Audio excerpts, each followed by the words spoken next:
Okay, we're now joined by two members of the race-winning team, the Hendrick Motorsports president and GM, Jeff Andrews, and the crew chief of the number 5, Cliff Daniels. If you have a question for either of these gentlemen, raise your hands. We'll get right to them.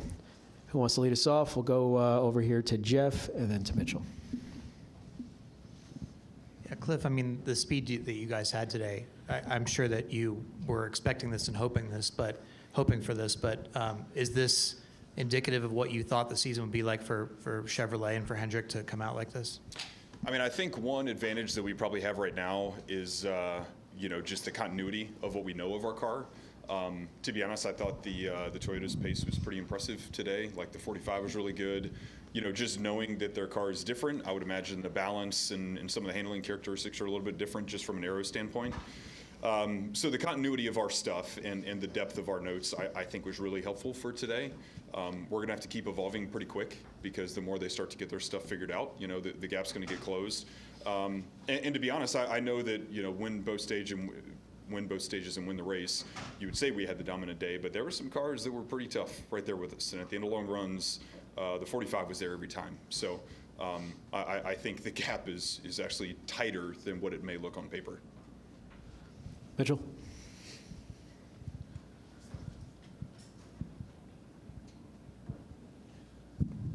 Just Figo, the racing experts. Cliff, you talked about last time y'all were out here just how difficult it is to win races. You guys are notoriously amazing on pit road. Just talk about how difficult it is to maintain that consistency week after week, and just how difficult it is to win these races. Yeah, it's really tough, and it's an evolving process, and so proud of the folks at Hendrick Motorsports and our pit department, the guys on the 5 team.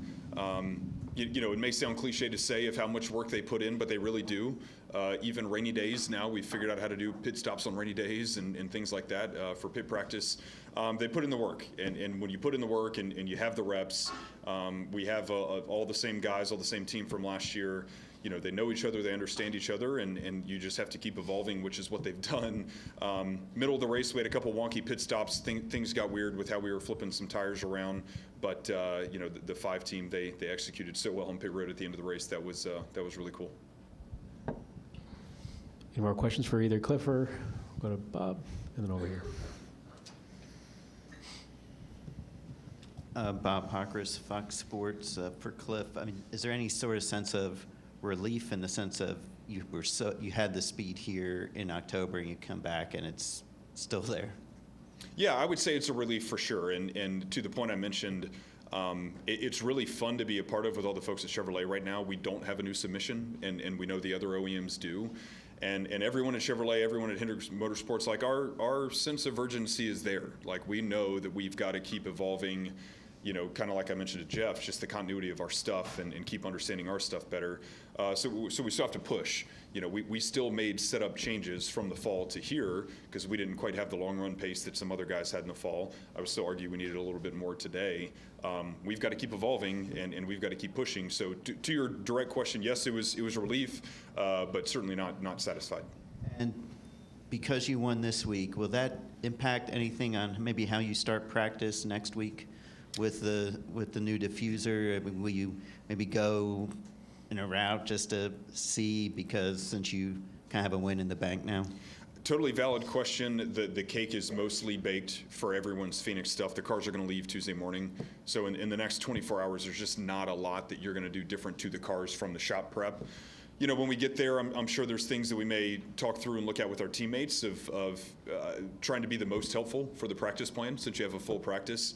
The one thing that I am surprised about, and to tip you guys off a little bit for next week, is some of the aero map of that car and things that you kind of have to look at different from the conventional aero map of the next gen car. So it's actually going to be exciting to get to go, play that out and see how it goes. The drivers were really positive at the test that we were a part of in December, January, whenever it was, just of what that aero package was going to be. And we've got to do stuff different to accommodate that. So to be honest with you, it's a bit of an unknown for everyone.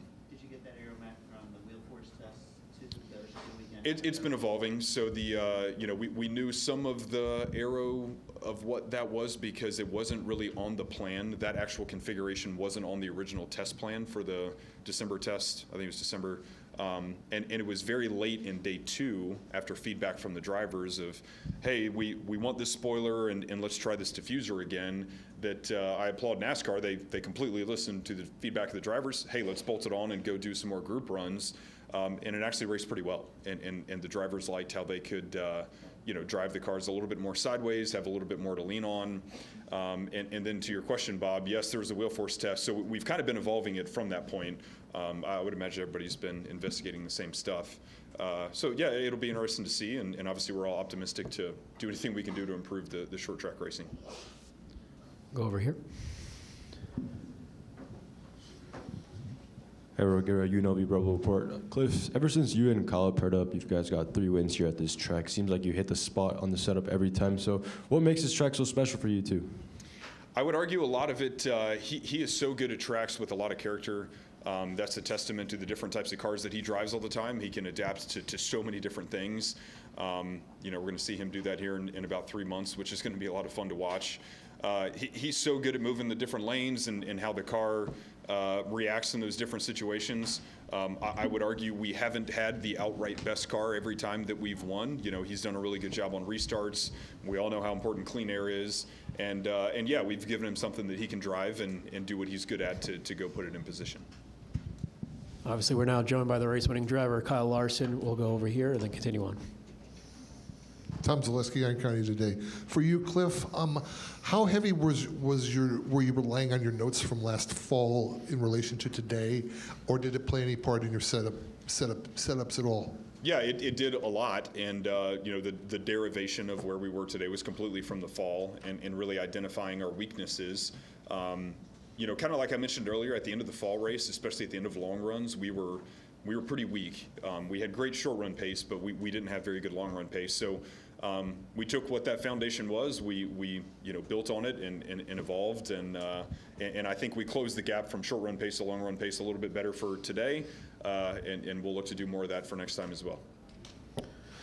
Do we have any more questions for Cliff or Jeff? Go up here to Jeff Gluck. Like, the temptation is to look at this and try to make big conclusions or jump to conclusions about the whole field, right? So I'm wondering how valid you think that is. Like, if I'm looking at the Stewart-Haas cars, or like Noah had really good speed, it seemed like, or like the... So did the 14. Yes, yeah, and he faded, but he was good for a while. And then Yep. like the Spire cars. So like, did we see enough today to think that, okay, like these teams have something to build off of, or is it still too early for that at this point, do you think? Partially both, but yeah, I mean, at the end of the year, the Stewart-Haas cars weren't always the top 5 threat, and they kind of were at times today. The 2311 cars have been really strong at intermediates. They were today. The JGR cars were strong today. My assessment of today, when I write my post-race notes on the plane tonight, is going to be that the gap is tighter than what it was in the fall across the field. And I really believe that, and I think you see it just with the different players that were inside the top 14 at any point of the race and being pretty competitive. There was times I looked through, the top 20 in the leaderboard, and if the leader ran a 31 flat, 20th ran like a 31.10. That's pretty close. Yeah. Anything else for Cliff or Jeff? We'll go to Jenna.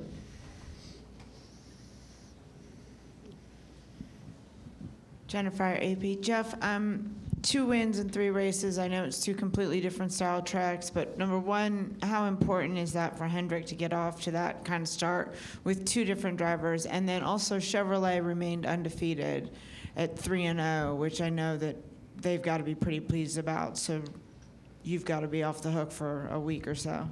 Yeah, for the next 3 or 4 days anyways. So, yeah, obviously a great start for Hendrick Motorsports, and, winning 2 out of 3 races here. And I think what we're most proud of is, what we're doing for Mr. and Mrs. Hendrick this year, and this celebration of the 40th year for them, and getting this started this way. This really couldn't go any better. And obviously, if we would have won last weekend, that would have been the best it could. But just really proud of the effort that the company is putting in, and our dedication and focus, on our 40th year. And Cliff hit on it earlier, but the Chevrolet contingent right now is as tight as it's ever been, and the key partner groups and even outside of that are working really good together because, we know we have very little margin here. We know we're up against a new car with Ford and Toyota, and, we have to do our best to work together and keep advancing this car. We're obviously early on in this season here, a lot of racing to go, and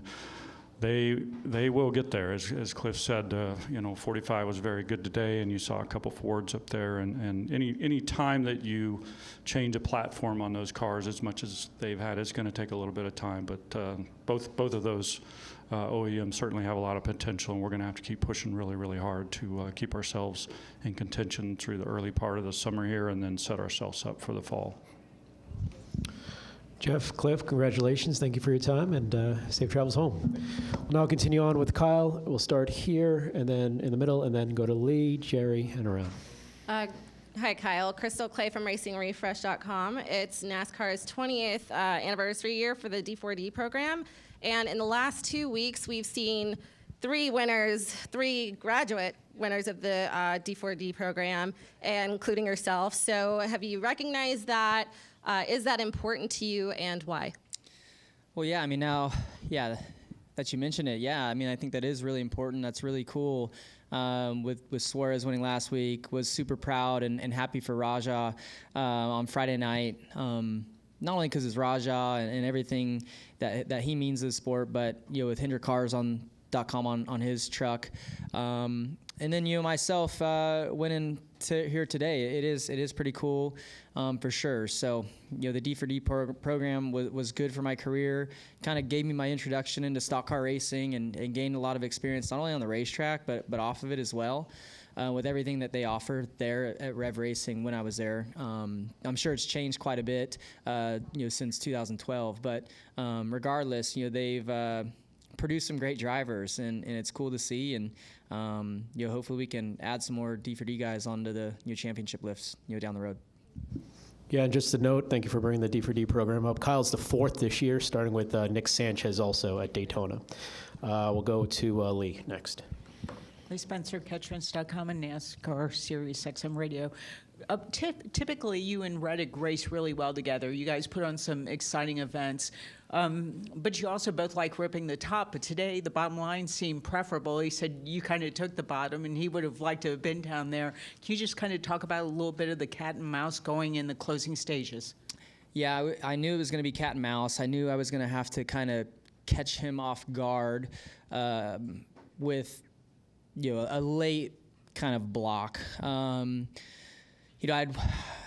Yes, the bottom was good, but he was making some time up top in 3 and 4, and I felt like going back to the fall, like Bell was catching me around the top, and I didn't quite move up early enough, or thought that at the time I could have maybe not had that last lap battle if I moved around a bit more. So I thought I had a decent gap. I don't know, with 8-ish laps left. I was like, okay, I need to going up top in 3 and 4 to try and build some momentum, and that was the wrong move, and it really allowed him to get much closer to me. And then I was like, crap, all right, now I got to air block him, and tried in 1 and 2. I don't know, 3 or 4 laps left. He was running a little bit higher than me in 1 and 2, and I was trying to take his airway and really mess his angle up off of 2, but it didn't hurt him that bad, and he was close to me in 3 and 4, or down the backstretch for 3 and 4. I don't remember what happened that next corner, but there with 2 to go,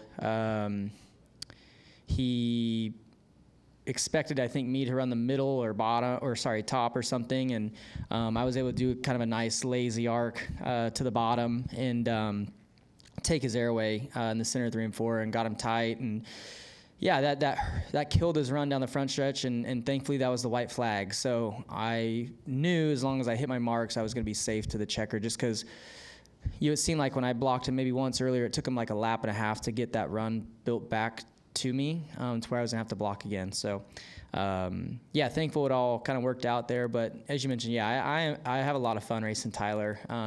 We've grown up together racing. You've had great races back to when we were like 7, 8 years old. So cool to have another fellow Northern Californian from the Outlaw Kart ranks racing up front on Sundays.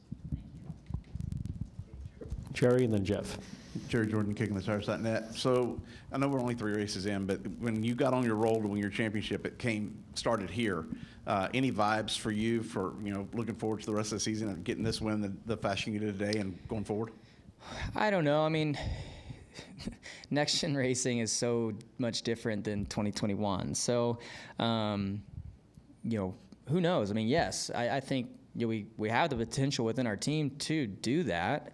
I think it would be much harder. When we won here in 2021, we killed them at the end.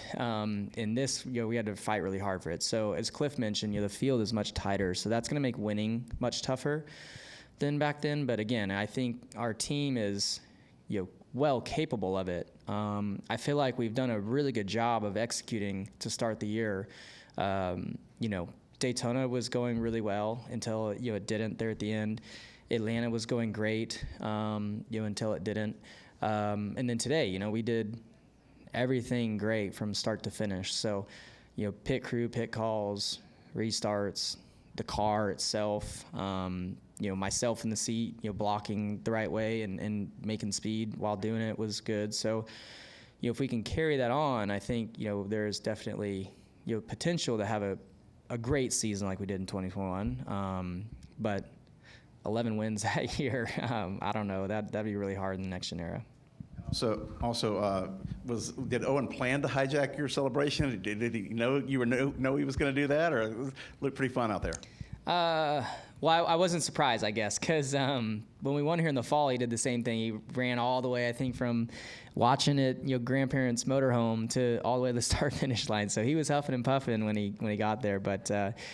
It's fun. It's really fun to celebrate with the family, and these are core memories that my kids are going to be able to remember for the rest of their lives. So I can only imagine like me being 9 years old and like standing on the roof of my dad's race car, staring at this crowd, like how that must feel inside. I don't know if he like understands either, but it would have to be pretty special, at least to look back on decades and decades down the road, when he's got children of his own, and I'm old and he's taking care of me.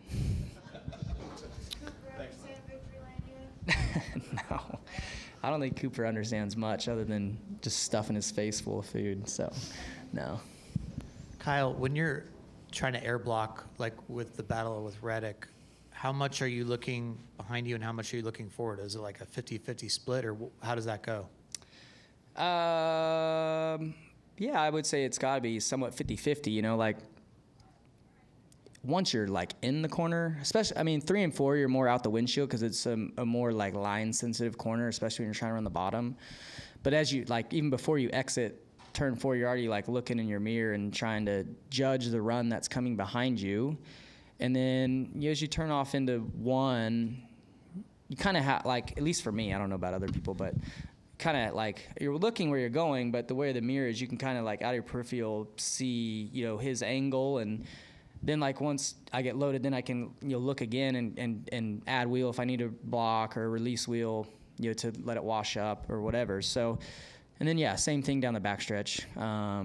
So yeah, no, it's fun when you do it right. It's tough. I almost, kind of messed up a couple times, but there's some guys that are really good at mirror driving, and I felt like I did an okay job of it there at the end. Any further questions? Okay, we'll go stay up here to Bob, and then go back to the middle there.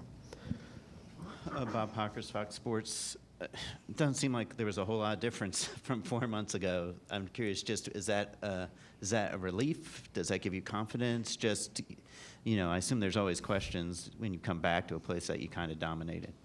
Well, the next gen stuff so far, especially for mile and a halves and all that, and going back to 2022, I don't think the rules have changed at all. So we've been good. We were good back then, and so yeah, I think we've, as every team has, progressively gotten their stuff better, but, we had a good base starting spot in 2022. So I assume that we're going to be better and better every time we come back to these places. So, when we won here in the fall, you come back here again in the spring, you're going to have a shot. At least you hope. that this one was maybe a little different just because the Fords and Toyotas with their new cars and stuff, and off season, who got their stuff better. But I felt like we were going to be good again. Did I think that we would win both stages in the race? I don't know, but I felt like we'd have a shot. So yeah, no, it was good. My car felt better than it did in the fall. Obviously, in the fall, the conditions are warmer in Vegas. I think it was like 20 degrees warmer. So that has a big effect on the balance of your race car, especially in the long run. But I thought my car drove better, as Cliff mentioned, from the beginning of the run to the end of the run, where in the fall I would get really, really loose. And even all the other Vegas races, I would get really, really loose on the long runs. But today, my balance stayed not bad. I know those guys were a little bit better than me, but it helps when you're getting big, drafts down the straightaways. Mitchell Brewer, Black Hat Sports. Kyle, back here. Kyle, you mentioned that you won both stages today, obviously picking up a lot of playoff points. What's it mean to get a lot of those in the bank early in the season? Yeah, I mean, it's good. You hope to keep stacking up stage points and stage wins. I look at like last year, yes, we made it to the Final Four, but I didn't do a great job in the regular season. I crashed a lot.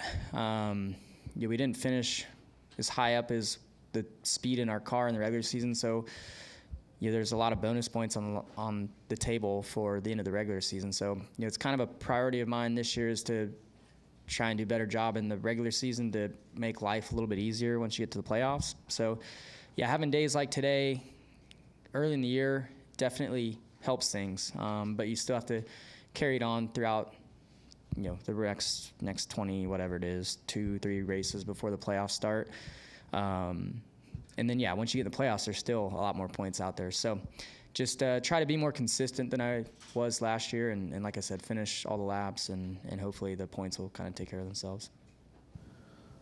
We'll stay up in the middle and then come up to Jenna.